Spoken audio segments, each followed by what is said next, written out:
Big boss season 8 హౌస్‌లోకి wild card ఎంట్రీస్‌గా 8 మంది contestants entry అయిన సంగతి అందరికీ తెలిసిందే. ఇప్పటికే బిగ్ బాస్ 8లో వాళ్ళ జర్నీని కూడా మొదలుపెట్టేశారు. అయితే నైనిక ఎలిమినేషన్ తర్వాత బిగ్ బాస్ హౌస్‌లో కంటెస్టెంట్స్ అందరికీ గార్డెన్ ఏరియాలో నామినేషన్ ప్రక్రియను మొదలుపెట్టమన్నారు. 6వ వారం నామినేషన్స్ ప్రక్రియలో భాగంగా 6 మంది కంటెస్టెంట్స్ అయితే నామినేట్ అయ్యారు. అందులో 2 వైల్డ్ కార్డ్స్ కాగా 4 ప్రెజెంట్ ఉన్న కంటెస్టెంట్స్.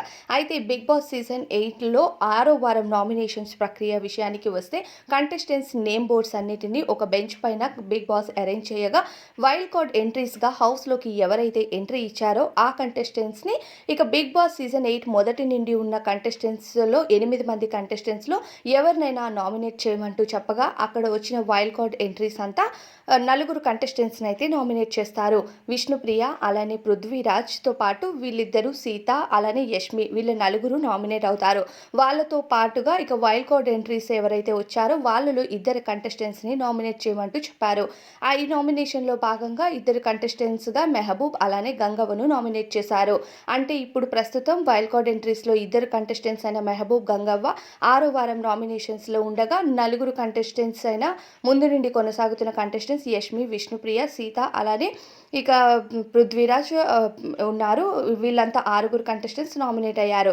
అయితే హౌస్లోకి వెళ్ళిన కంటెస్టెంట్స్ మధ్య ఇప్పటికిప్పుడు కాన్వర్జేషన్స్ అనేవి స్టార్ట్ అయ్యాయని చెప్పాలి. బిగ్ బాస్ హౌస్లో నిన్న ఎవరైతే నైనిక వచ్చిన తర్వాత మణికంఠ నైనిక కొంచెం క్లోజ్గా మాట్లాడినట్టు కనిపించారు.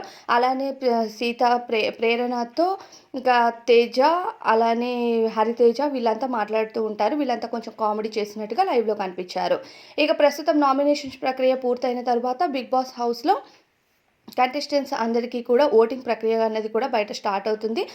సర్వే అంటే నార్మల్గా ఓటింగ్ ప్రక్రియకు వస్తే గంగవ్వ టాప్లో ఉన్నట్టుగా తెలుస్తుంది. గంగవ్వకు 26% ఓటింగ్ అన్నది జరుగుతుంది. కంటెస్టెంట్స్ అందరికంటే కంపేర్ చేస్తే గంగవ్వ కామెడీతో హౌస్లో ఖచ్చితంగా అలరిస్తారని చెప్పాలి. నాగమణికంఠను కూడా పెళ్ళాం పిల్ల కోసం నువ్వు ఏడ్చేవాడివి బిగ్ బాస్ హౌస్కి ఎందుకు వచ్చావు అంటూ కూడా ఇప్పటికే హౌస్లో ఎంటర్టైన్మెంట్ పార్ట్ అనేది మొదలుపెట్టింది. ఇక గంగవ్వ ఉంటే ఉండు పోతే పో అంటూ కనిపించింది లైవ్లో నాగమణికంఠతో. మెహబూబ్ని కూడా అలానే ప్రశ్నించింది గంగవ్వ. దాంతోపాటు ఇక సెకండ్ పొజిషన్లో ఓటింగ్ విషయంలో విష్ణుప్రియ కొనసాగుతుంది. 22% ఓటింగ్ అనేది విష్ణుప్రియకు జరుగుతుంది. ఆ తర్వాత యష్మి ఓటింగ్లో థర్డ్ పొజిషన్లో ఉంది. 19% ఓటింగ్ అనేది జరుగుతుంది.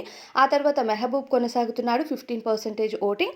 ఆ తర్వాత ఇక ఈ లిస్టులోకి ఫిఫ్త్ పొజిషన్లో పృథ్వీరాజ్ ఉన్నాడు. పృథ్వీరాజ్కి 9% ఓటింగ్ అనేది జరుగుతుంది. తర్వాత సీతకు లీస్ట్ ఓటింగ్ అంటే 7% ఓటింగ్ అనేది సీతకి జరుగుతుంది. సీత అందరికంటే లీస్ట్లో ఉంది. ఈ వారం డేంజర్ జోన్లో సీత ఉండబోతుంది. మోస్ట్ ప్రాబబ్లీ ఓటింగ్ తారుమారు అవ్వకపోతే ఖచ్చితంగా సీత అనేది హౌస్ నుంచి బయటికి వెళ్ళిపోయే ఛాన్సెస్ ఉంది. మెహబూబ్కి మంచి ఫ్యాన్ బేస్ ఉన్నా సరే మెహబూబ్ కూడా డేంజర్ జోన్లోనే ఉన్నాడని చెప్పాలి. పృథ్వీ, మెహబూబ్ అలానే ఇక సీత లీస్ట్ పొజిషన్లో వీళ్ళు ముగ్గురు డేంజర్లో కనిపిస్తున్నారు. మరి మీకు వీళ్ళలో ఓట్ ఎవరికి వేస్తున్నారో కామెంట్ సెక్షన్